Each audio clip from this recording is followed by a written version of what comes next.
Congress's annual 5-week summer recess is coming up in just a few days, but legislators in the House and Senate are looking to pass one more measure before the break, a long-awaited reform bill meant to fix problems at the troubled Department of Veterans Affairs. The veterans of this country deserve the best quality health care that they can get in a timely fashion, and that has not been the case as of late.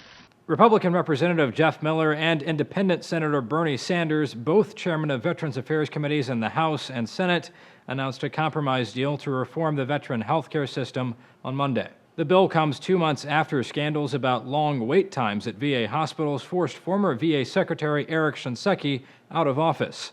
Revelations that veterans were waiting for months to receive health care and some hospitals were covering up those long wait times sparked bipartisan outrage and calls for reform. This latest proposal aims to cut down on those wait times by allowing veterans who've been waiting for more than 30 days for VA care or who live more than 40 miles from a VA facility seek private care instead.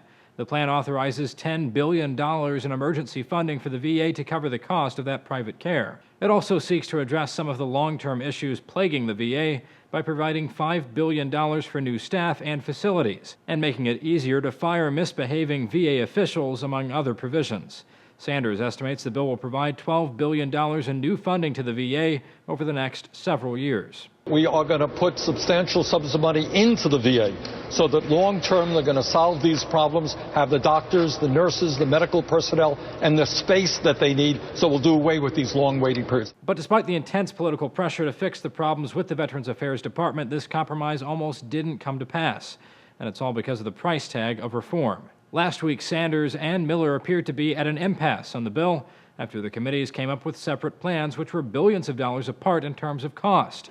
At the time, Sanders accused Miller of being not serious about negotiations. It's also important to note this proposal still has to make it past Congress at large, where a previous reform effort failed after an astronomical $50 billion cost estimate from the Congressional Budget Office.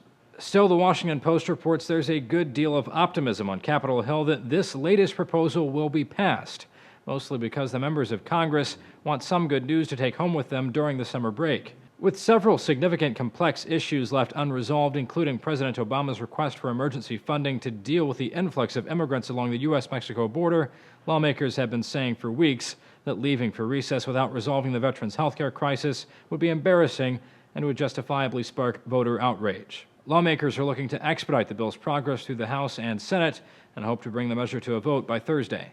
Friday is the last day before Congress's summer recess begins. For Newsy, I'm Zach Toombs.